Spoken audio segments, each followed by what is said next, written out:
حضرت ابو ہریرہ رضی اللہ تعالیٰ عنہ اس کے راوی ہیں، نبی کریم صلی اللہ علیہ وسلم نے فرمایا کہ جب آدمی اپنی زوجہ کو اپنے بستر کی طرف بلائے اور وہ انکار کر دے، پھر خاوند اس سے ناراضگی کی حالت میں رات گزارے، تو فرشتے صبح تک اس عورت پر لعنت کرتے رہتے ہیں۔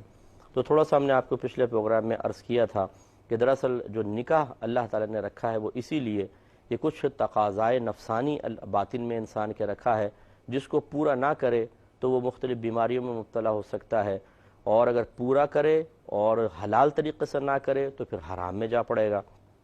تو شریعت نے پھر نکاح کا ایک تصور پیش فرمایا کہ یہ تقاضائے نفسانی جو اللہ نے رکھا ہے یہ پورا ہو اور حلال طریقے سے ہو۔ اب جب وہ کوئی شخص نکاح کر لیتا ہے اور اپنے تقاضائے نفسانی کو حلال طریقے سے پورا کرنے کی کوشش کرے، اور کوئی خاتون جو ہے اس کی زوجہ جو ہے وہ منع کرتی ہے، تو یقینی سی بات ہے کہ پھر وہ اس کو صورتحال پر لے کر آ رہی ہے جو اگر یہ نکاح نہ کرتا اور اپنے تقاضائے نفسانی پورا کرنے کی کوشش کرتا تو شاید حرام میں جا پڑتا۔ تو اسی طریقے سے پھر یہ عورت گویا کہ اس کو حرام کا راستہ دکھانے کے لیے نفس و شیطان کا ساتھ دے رہی ہے، اس وجہ سے پھر اس عورت کے اوپر لعنت کی وعید فرمائی گئی ہے۔ لیکن اب اس میں جیسے یہ سرکار نے فرمایا کہ پھر خاوند اس سے ناراضگی کی حالت میں رات گزارے، تو اس کا مطلب یہ نہیں ہے کہ رات میں اگر بلائے عورت منع کرے تو حرام، اور دن میں وہ بلائے اور اب منع کرے تو حرام نہیں ہے۔ اصل یہ ہے کہ جب شوہر اس سلسلے میں بیوی کو بلاتا ہے اور کوئی صحیح شرعی عذر نہ ہو تو بیوی پر اطاعت واجب ہو جاتی ہے، ورنہ وہ شدید گناہگار ہوگی۔ اور اب میں نے پچھلے پروگرام کے لاسٹ میں آپ کو بتایا تھا کہ یہ اس صورت میں ہے کہ جب عورت کے ساتھ کوئی صحیح شرعی عذر نہ ہو، اگر ہے تو پھر یہ نافرمانی نہیں کہلائے گی اور نہ وہ لعنت کی مستحق ہوگی۔ جیسے مثال کے طور پہ روزہ رکھا ہوا ہے، رمضان کا روزہ، نفلی نہیں رمضان کا روزہ رکھا ہوا ہے، اور اب شوہر اس کو تقاضۂ نفسانی کی تکمیل کی دعوت دیتا ہے، تو اب تو عورت پہ فرض ہے کہ منع کرے، کیونکہ وہ فرض روزے میں ہے اور فرض روزہ نہیں توڑا جا سکتا، بلکہ اگر قصدن عمدن وہ توڑیں گے تو دونوں پر 60 روزے کفارے کے لازم ہوں گے اور ایک روزہ قضا کا، اور 60 روزے لگاتار رکھنے ہیں، یعنی پورے کے پورے ایک ساتھ، درمیان میں گیپ نہیں ہونا چاہیے۔ خاتون کا ہو سکتا ہے وہ ایام مخصوص آئیں تو وہ بس اتنا گیپ چل جائے گا، لیکن مرد کے لیے حکم یہ ہوتا ہے کہ اگر یہ 59 روزے رکھ چکا ہے اور ایک بھی روزہ چھوڑ دیا لاسٹ والا، دوبارہ نئے سرے سے گنتی شروع کرے گا۔ تو اب یہ بہت سخت ہے، تو اب عورت اب منع کر سکتی ہے۔ اسی طریقے سے اگر وہ خاتون حالت نماز میں ہے یا پھر ایام میں ہے، مخصوص ایام میں، اس میں بھی تعلق جسمانی قائم کرنا حرام ہے، قرآن نے منع فرمایا ہے، بلکہ یہ تو فرض ہے عورت اس کو روکے اور اس میں تعاون نہ کرے۔ اسی طریقے سے اگر پرائیویسی نہیں ہے کہیں پر، یعنی کسی کے اچانک، جیسے بعض لوگ گھر میں دروازے میں کنڈی نہیں ہے، کسی مہمان بن کے چلے گئے اور کسی کے بھی اچانک آ جانے کا اندیشہ ہے، تو یقینی سی بات ہے کہ انسان ریزرو ہو کر بیٹھتا ہے، اور ایسا کوئی معاملہ نہیں ہوتا کہ کسی کی کھڑکی سے نگاہ پڑ جائے، کوئی اچانک گھر میں کمرے میں داخل ہو جائے، تو پھر اس کے لیے لازم سی بات ہے کہ ریزرو ہو کے بیٹھنا ہوگا۔ اب اگر عورت منع کرتی ہے اس وجہ سے تو اس کی گنجائش نکلے گی، اب وہ لعنت کی مستحق نہیں ہے۔ اسی طرح شدید بیماری وغیرہ ہے، عورت کے ساتھ بہت مرض ہے، وہ تکلیف میں ہے، وہ منع کر سکتی ہے۔ تو یہ آزار صحیح ہیں، لیکن اگر ایسا کچھ بھی نہیں ہے اور خواہ مطلب یہ کہ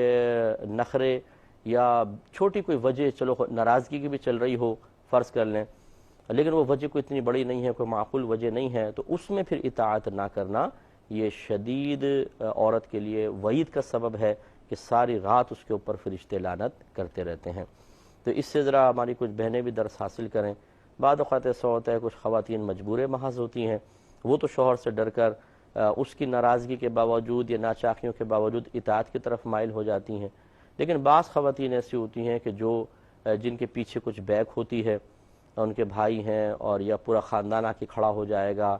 یا ویسی وہ مطلب شوہر اس سے دبتا ہے، اس کے پیسے سے، اس کے حسن و جمال سے، اس کے بڑے خاندان کی بنا پر، یہ پھر شوہر کو وہ حقیقی عزت نہیں دیتی ہیں، بلکہ یہ کہتی ہیں کہ بھئی شوہر کو تو بھئی ایک لیول تک رکھتی ہوں میں، اس کے بعد تو اگر وہ ذرا بھی کرنے لگے تو پھر میں اپنا رنگ دکھا دیتی ہوں۔ وہ رنگ کیا ہے جی؟ وہ نافرمانی کا رنگ ہے۔ وہ سمجھتی ہیں کہ شاید یہ مجھے اللہ نے ایک طاقت سے نوازا ہے، باقی عورتیں تو دبی رہتی ہیں، کمزور ہیں، میں کمزور نہیں ہوں۔ میں آپ کو یقین سے کہتا ہوں جو عورتیں اس معاملے میں کمزور ہیں، کم از کم میدان معاشر میں شرمندہ نہیں ہوں گی، شوہر شرمندہ ہو سکتا ہے، اگر وہ ظلم کرے گا تو شرمندہ ہوگا کہ انہوں نے صبر کیا، لیکن یہ عورتیں شرمندہ نہیں ہوں گی۔ لیکن جو دنیا میں اپنے آپ کو بہت طاقتور سمجھ کر اللہ کی مسلسل نافرمانی میں مبتلا ہو، شاید وقتی طور پہ تو اس کو فتح کا احساس ہو، شاید اس کے خاندان میں کچھ لوگ اس کی پیٹھ تھپکیں کہ شاباش بیٹا تم ڈٹی رہو، ایسے ہونا چاہیے عورت، لیکن میدان معاشر میں بہت شرمندگی ہوگی۔ تو یہ کوئی بھی بہن یہ نہ سمجھے کہ دیکھیں جی یہ مرد ہے نا تو ایسی باتیں کہہ رہے ہیں، ایسی بات نہیں ہے،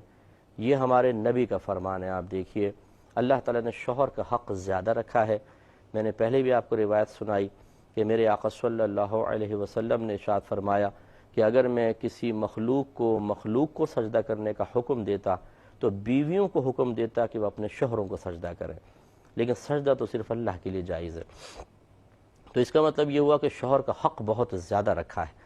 اس لیے ہم آپ کو یہ سمجھا رہے ہیں، اور یہ کوئی ایسا نہیں ہے کہ ہم صرف آپ کو سمجھا رہے ہیں، اگر کوئی ہمارے قریبی خاندان کی خاتون ہوگی اس کے لیے بھی یہی تعلیم ہے، حتیٰ کہ ہمارے گھر میں ہوگی تو اس کے لیے بھی یہی تعلیم ہے۔ کوئی یہ تو نہیں ہے کہ شریعت دو ہیں، ایک آپ کو بتانے والی شریعت، ایک اپنے عمل کے لیے شریعت یکساں ہے، اور ہم سب کو اس کو اپنے اوپر بھی عملی طور پہ نافذ کرنا چاہیے۔ لہٰذا کوئی بہن برا نہ مانے، بلکہ ٹھنڈے دل سے تھوڑا سا غور کریں۔ اور میں بارہا ہی سمجھاتا رہتا ہوں کہ پہلے انسان صراط مستقیم سے ہٹا ہو اور کوئی نصیحت کرے تو اس پر بھی غصہ آنا شروع ہو جائے، تو سوچئے کہ کب ہم پھر صراط مستقیم پر اور کس طریقے سے آ سکتے ہیں۔ پہلے ہی ہم تو رستے سے ہٹے ہوئے ہوں اور کچھ سمجھانے لگے تو ہمیں برا لگے، ہم اسی پہ تنقید کریں، اسی پر اٹیک کریں، اسی سے بدگمان ہو جائیں، اسی کی غیبت اور چغلیاں کرنے لگ جائیں، اسی کو برا بھلا کرنے لگ جائیں، اسی کی گفتگو میں سے کچھ پوائنٹس ریز کر کے اور اس پر تنقید کریں، تو پھر بتائیے کہ ہدایت کیسے حاصل ہوگی؟ یہ طریقہ مسلمانوں کا نہیں تھا۔ یہ اگر آپ تھوڑا سا غور کریں، معذرت کے ساتھ، یہ کفار کا طریقہ تھا کہ جب انبیاء علیہم السلام انہیں سمجھاتے تھے، مدلل گفتگو ہوتی تھی، وزندار گفتگو ہوتی تھی، اور اللہ تعالیٰ کی رضا کے مطابق گفتگو ہوتی تھی، لیکن وہ جواب میں ہٹ دھرمی، میں نہ مانوں، نہیں مانیں گے، اسی میں سے بات میں سے غلط مفہوم نکال کر نبیوں کے ساتھ مذاق کرنا، دوسروں کو گمراہ کرنا، ڈٹ جانا اپنے غلط موقف پر۔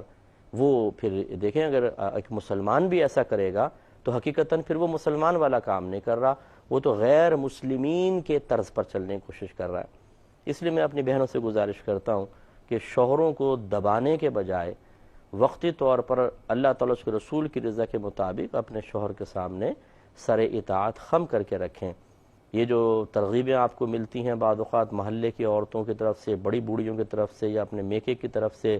کہ بیٹا تم نے دبنا نہیں ہے شوہر سے، جو عورت دب جاتی ہے پھر شوہر اس کو دباتا رہتا ہے، تو میں سامنے ڈٹ کر رہنا ہے، تو یہ ڈٹ کر رہنے کی جو ترغیبیں ہیں یہ بہت غلط ترغیبیں ہیں۔ میں شوہروں کی حوصلہ افزائی نہیں کر رہا ہوں، بارہا اگر آپ ہمارا بیان سنیں، میں اور یہی کہتا ہوں، اور ہم اپنے نبی کریم صلی اللہ علیہ وسلم کے آخری خطبے کا جو ایک تھوڑا سا حصہ ہے وہ بار بار اسی لیے بیان کرتے ہیں کہ رحمت کونین صلی اللہ علیہ وسلم نے شوہروں کو مخاطب کر کے ارشاد فرمایا کہ میں تمہیں تمہاری بیویوں کے معاملے میں تمہیں اللہ سے ڈراتا ہوں۔ یہ اللہ تعالیٰ نے ان کو تمہارے تابع کیا ہے، یہ کمزور ہیں، ان کے ساتھ برا سلوک نہ کرنا۔ تو نبی کریم صلی اللہ علیہ وسلم نے اپنے آخری خطبے میں جس میں بہت ہی امپورٹنٹ کلام کرنا تھا، اس میں بھی خاص طور پر خواتین کا ذکر فرمایا۔ تو جو مرد اپنی زوجہ کو کمزور سمجھ کر اس پہ ظلم کرے وہ بھی بدبختی کا شکار ہے اور آخرت میں پھنسے گا۔ لیکن اگر زوجہ بھی مقابلے میں ایسا کرے گی تو پھر گھر بھی خراب ہوتا ہے، ذہنی سکون تباہ ہوتا ہے، بچوں پہ غلط اثرات مرتب ہوتے ہیں، اور جب شوہر ظالم تھا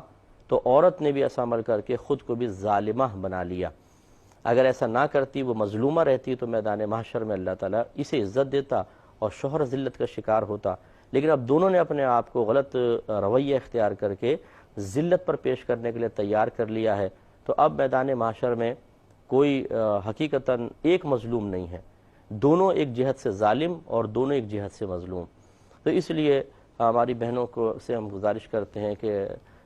حکومت کی کوشش نہ کریں، محکومہ انسان رہے، محکوم اور تابع رہے، لیکن عزت کے ساتھ۔ یہ ضرور ہے تو انشاءاللہ عز و جل بہت اچھا ماحول رہتا ہے۔ تو اب خلاصہ کلام یہ ہے کہ اگر کوئی خاتون ایسی ہیں جو چھوٹی چھوٹی باتوں کی بنا پر یا اپنی کسی طاقت کی بنا پر شوہر کی ان معاملات میں اطاعت نہیں کرتی ہیں، تو وہ بہت ہی غلط کر رہی ہیں، انہیں اللہ تعالیٰ کی بارگاہ میں توبہ کرنی چاہیے۔